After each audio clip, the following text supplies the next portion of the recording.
eh, ke depan. Ya, oke. Namun sebelum lanjut ke hal lain, saya ingin sedikit menyampaikan bahwa untuk diskusi online ini ada beberapa peraturan online yang semoga ini bukan menyempitkan ruang diskusi kita, tapi peraturan ini supaya mengefektifkan diskusi kita pada siang hari ini. Apakah layar saya sudah kelihatan? Semoga sudah ya. Ya, Oke, udah. terima terima kasih untuk responnya. Yang pertama, ada 5 peraturan sederhana. Yang pertama adalah mohon untuk menggunakan nama asli dan asal organisasi, misalkan Mukhlisin SPPKT Salatiga. Begitu. Ini untuk memudahkan proses administrasi dan juga proses mengenal di dalam ruang diskusi ini. Kemudian yang kedua adalah mikrofon dalam keadaan mute atau mati saat tidak berbicara. Begitu. Dan juga sebaliknya. Kemudian, mohon menyalakan kamera jika memungkinkan untuk menjaga interaksi yang lebih aktif. Jadi selama proses diskusi ini, ketika sinyalnya memungkinkan untuk menyalakan kamera, kami mohon untuk menyalakan kamera supaya kita bisa lebih berinteraksi dan melihat wajah satu sama lain begitu. Kemudian gunakan fitur raise hand atau angkat tangan atau chat box mengetik di dalam chat box untuk meminta giliran berbicara. Atau jika ada hal-hal lain yang ingin disampaikan, boleh menggunakan chat box untuk mempermudah panitia panitia atau moderator dalam menyampaikan pertanyaan ataupun pernyataan Bapak Ibu peserta diskusi pada siang hari ini. Dan yang terakhir adalah kami mohon izin untuk merekam. Tadi juga proses rekam sudah dimulai. Mohon izin untuk proses diskusi hari ini kita izin rekam dan kita akan menggunakan rekaman itu untuk kepentingan dokumentasi atau pembelajaran ke depan. Baik, begitu untuk diskusi pada peraturan diskusi untuk siang hari ini. Dan tanpa berlama-lama, saya sudah menyampaikan tadi beberapa pengantar tentang diskusi hari ini. Proses diskusi hari ini akan dipimpin oleh moderator. Saya akan sedikit menyampaikan siapa moderator kita pada siang hari ini. Moderator kita ada Kak Sri Ihwana Jaya. Beliau sering dipanggil dengan lebih akrab dipanggil dengan Kak Wana, begitu ya.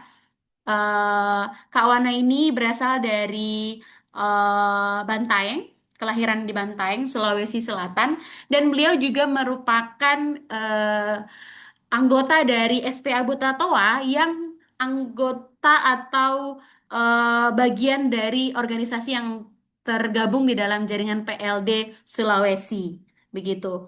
Jadi di jaringan Sulawesi ini ada 5 sampai 6 organisasi yang terlibat di dalam jaringan PLD Sulawesi dan SPA Butato menjadi salah satu anggota organisasi di dalam jaringan tersebut.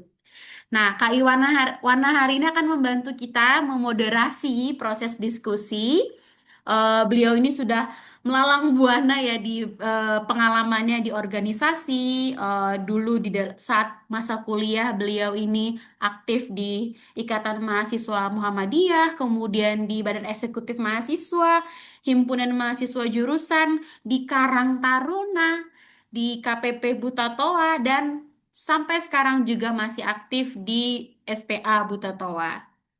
Dan mungkin ada yang mau tahu kesibukan Kak Wana eh, saat ini adalah menjadi mitra BPS sejak 2022 sampai pada hari ini. Begitu. Yang mana Kak Wana, seperti apa Kak Ihwana? Saya akan menyerahkan proses diskusi hari ini kepada moderator kita, kepada Kak Sri Ihwana kami serahkan Kak. Silakan Kak Wana. Terima kasih Mbak Olin. Eh, Baik, selamat siang teman-teman. yang ada di media online Zoom pada siang hari ini. Baik, Bismillahirrahmanirrahim. Assalamualaikum warahmatullahi wabarakatuh. Waalaikumsalam warahmatullahi wabarakatuh.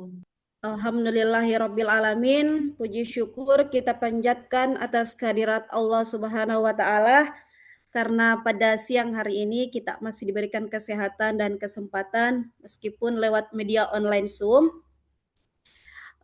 di mana kita dipertemukan dalam kegiatan PLD dengan ada 4 pulau yaitu Sumatera, Jawa, Sulawesi, dan NTT. Ya, berbicara tentang koperasi petani, pembangunan berbasis komunitas melalui koperasi merupakan langkah penting dalam memperkuat ekonomi desa dan mewujudkan kedaulatan pangan. Untuk memperkuat pembelajaran dan kolaborasi antara jaringan PLD di 4 pulau yaitu Sumatera, Sulawesi, Jawa, dan NTT, Bina Desa mengadakan kegiatan yang namanya PLD itu sendiri. Pembangunan desa yang berbasis dari kekuatan komunitas semakin relevan dalam memperkuat ekonomi lokal, khususnya melalui inisiatif petani dalam membangun koperasi. Jadi untuk koperasi itu sendiri memang sangat penting dalam suatu desa, apalagi kita dalam sebuah komunitas itu sangat penting. Itu menjadi alat kolektif untuk memperkuat serta mengelola pemasaran hasil panen oleh seorang petani. Jadi di tengah-tengah kita sudah ada pemateri hebat yang akan membawakan lebih lengkap dari apa yang saya sampaikan. Beliau lebih paham, ya, lebih paham dari saya. Jadi sebelum saya mempersilahkan, saya akan membacakan riwayat hidup dari Pak Taufik Rahman itu sendiri. Ya. Nama lengkap Taufik Rahman, tempat lahir di Kabupaten Semarang. Beliau tinggal di Desa Ketapang, Kecamatan Susukan, Kabupaten Semarang. Nomor handphone ya mungkin teman-teman ingin mencatat, jadi alangkah baiknya ketika nanti ada pertanyaan ataukah ada yang ditanyakan bisa mencatat nomor telepon beliau yaitu 085 179 645 077. Pendidikan S1, jabatan Ketua Pengurus KSU Gardu Tani Al Barokah 2022 sampai 2027. Ya. Dengan hormat saya persilahkan kepada Bapak Taufik Rahman untuk membawakan materi pada siang hari ini. Persilahkan Pak.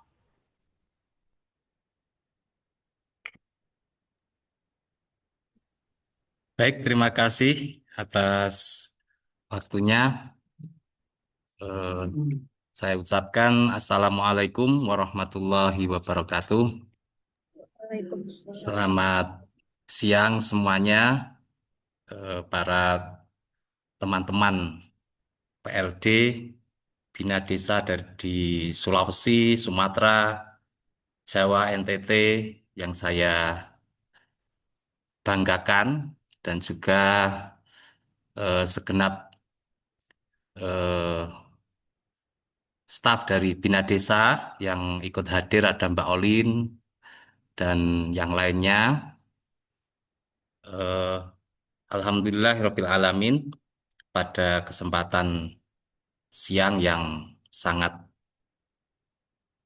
panas sekali, kita bersama-sama bisa berkumpul meskipun dalam Zoom. Ini kita akan bersama-sama belajar, berdiskusi tentang tema pagi hari pada siang hari ini, yaitu tentang koperasi petani untuk kedaulatan pangan dari sawah ke pasar. Ini tema kita pada siang hari ini.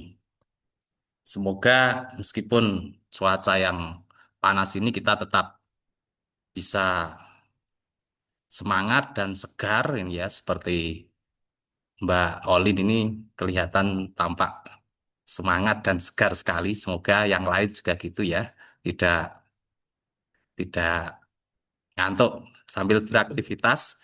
Kita bersama-sama nanti akan diskusi dan belajar supaya kita bisa menambah ilmu dan saling berbagi pengalaman gitu.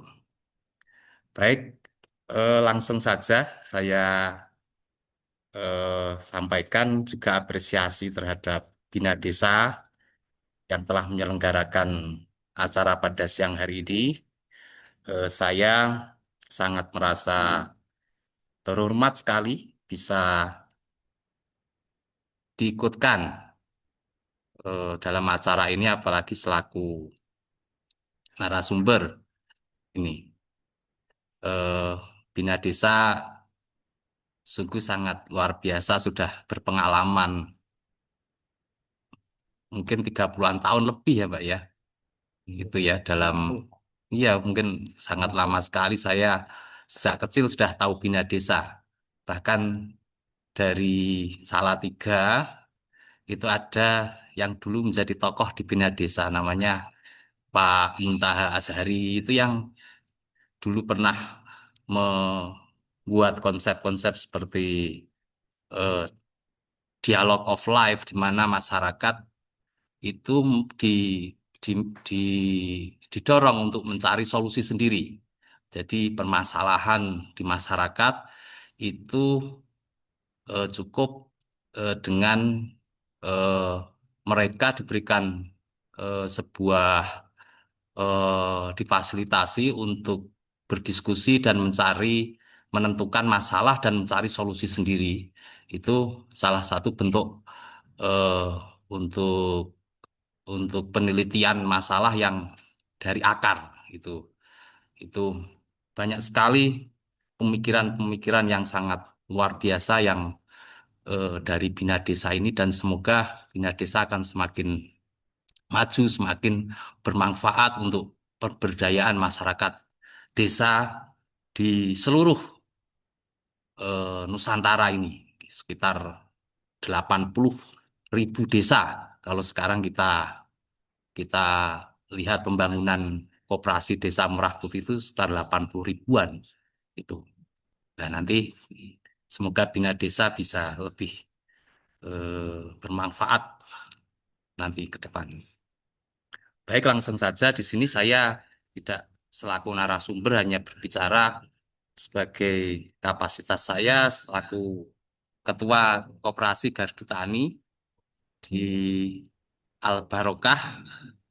Al Barokah itu adalah nama sebuah paguyuban, ya, paguyuban petani yang tersebar di 3 kecamatan di wilayah Kabupaten Semarang yang menginduk di Serikat Paguyuban Petani Koryah Thoibah, ya, Koryah Thoibah di Salatiga. Untuk latar belakang dan inisiatif, di sini ada faktor yang melatar belakangi berdirinya Koperasi Gardu Tani Al Barokah. Jadi Koryah, saya sebut SPP kita itu lebih kita kenal dengan sebutan Koryah Thoibah. Itu melalui sebuah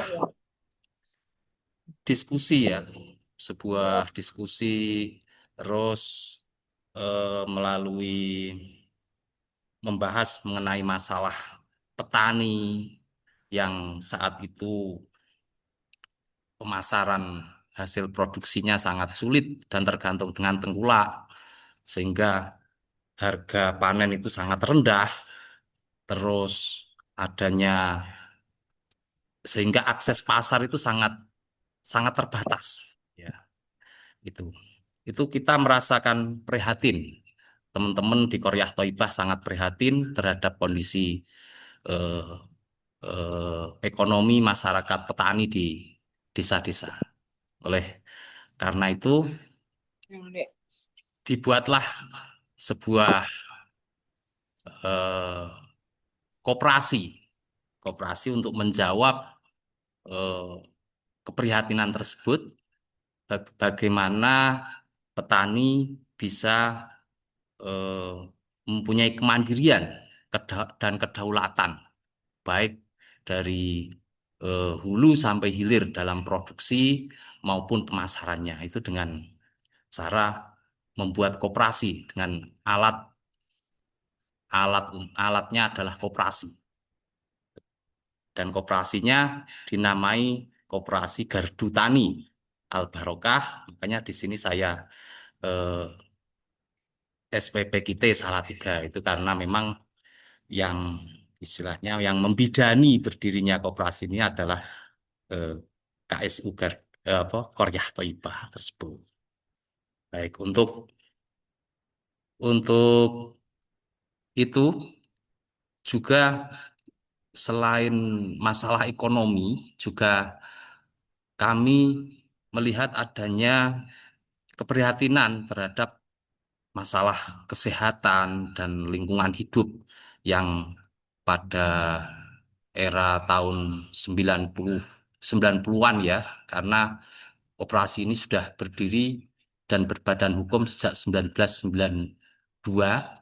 Di era itu sudah muncul setelah Green Revolusi itu banyak sekali masalah-masalah kesehatan dan lingkungan hidup yang timbul kerusakan alam. Nah, itu makanya kami mem- melalui program eh, dari Koryah Thaibah itu membuat koperasi yang bergerak dalam produksi beras organik. Itu.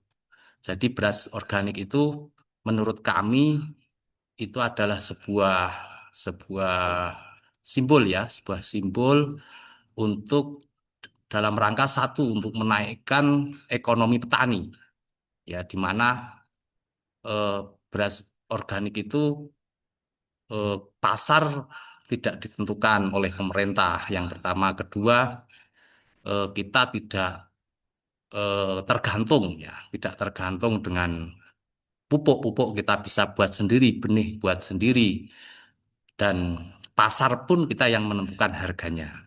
Itu makanya petani yang biasanya mereka produksi padi yang harganya hanya Rp10.000, itu dengan berproduksi padi organik, mereka bisa menjual di koperasi itu dengan harga 13.000, ada selisih 3.000 untuk petani.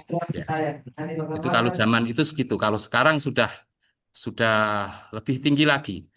Jadi lebih tinggi Rp3.000 lah minimal dari pasar, dan itu yang menentukan harganya pun petani melalui rapat tahunan karena ini koperasi. Terus yang kedua, selain untuk meningkatkan ekonomi petani, juga kesadaran kita untuk menyehatkan.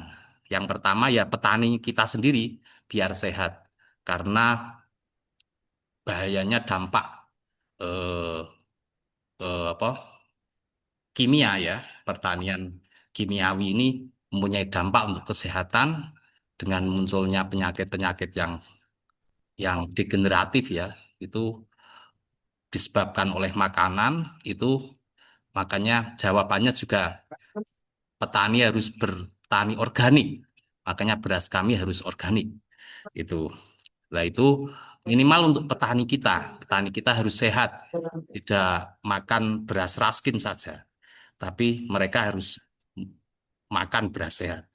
Dan nanti sisanya baru kita akan jual ke masyarakat dengan harga yang terjangkau juga, tidak terus kita memanfaatkan situasi karena sedikit biar masyarakat yang lain ikut menikmati dan ikut sehat dengan adanya gerakan kita, gerakan koperasi produksi beras organik ini.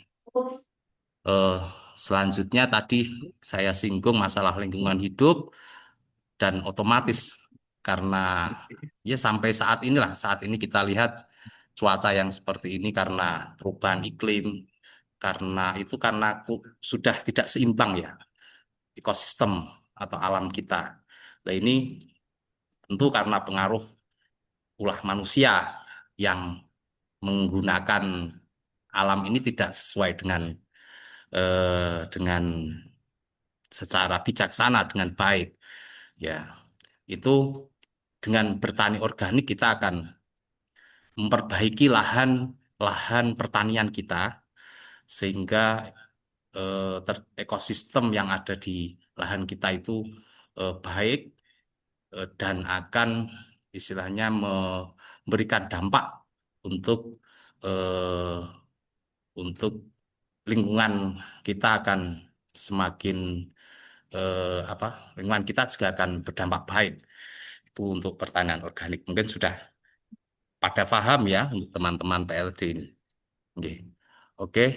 Intinya untuk itu kita harus membuat sebuah koperasi untuk menuju eh, kemandirian petani ya.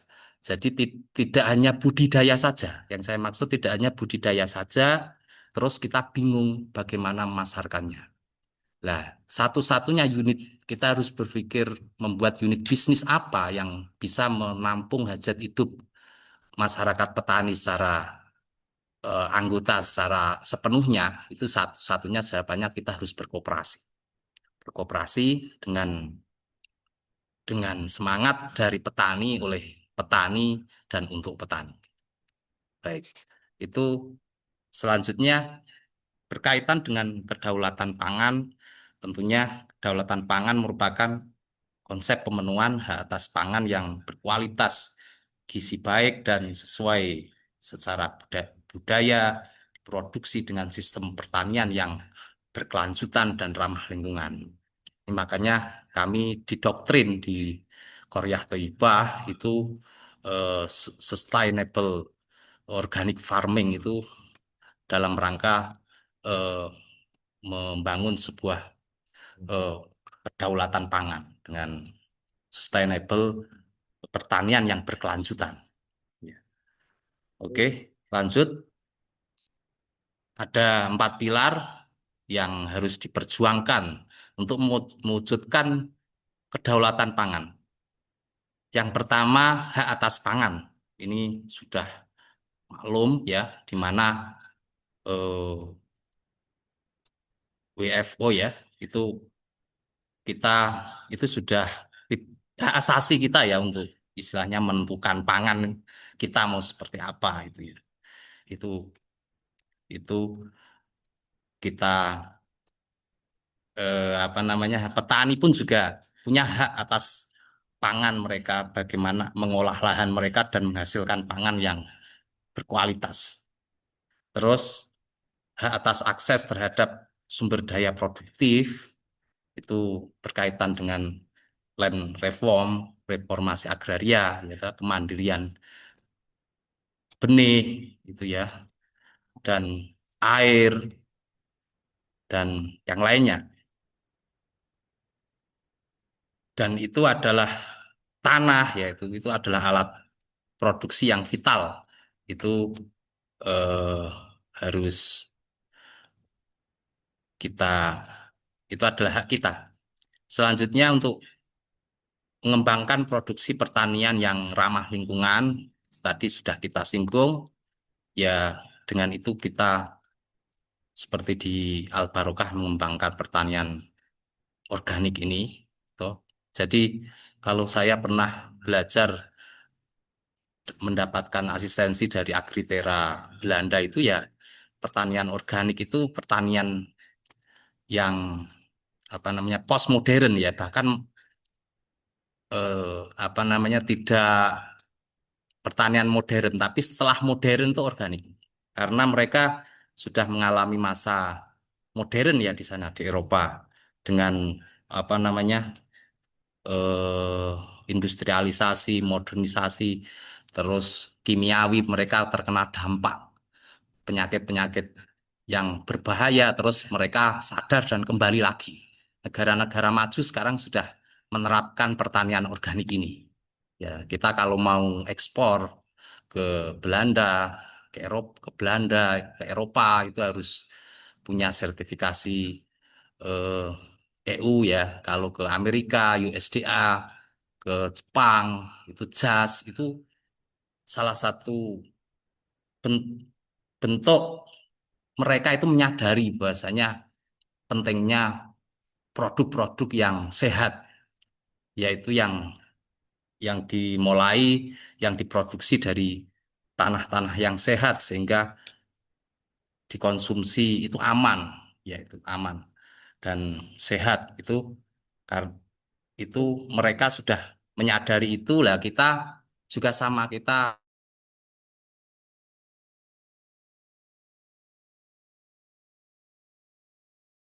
lebih itu ya lebih jauh di mana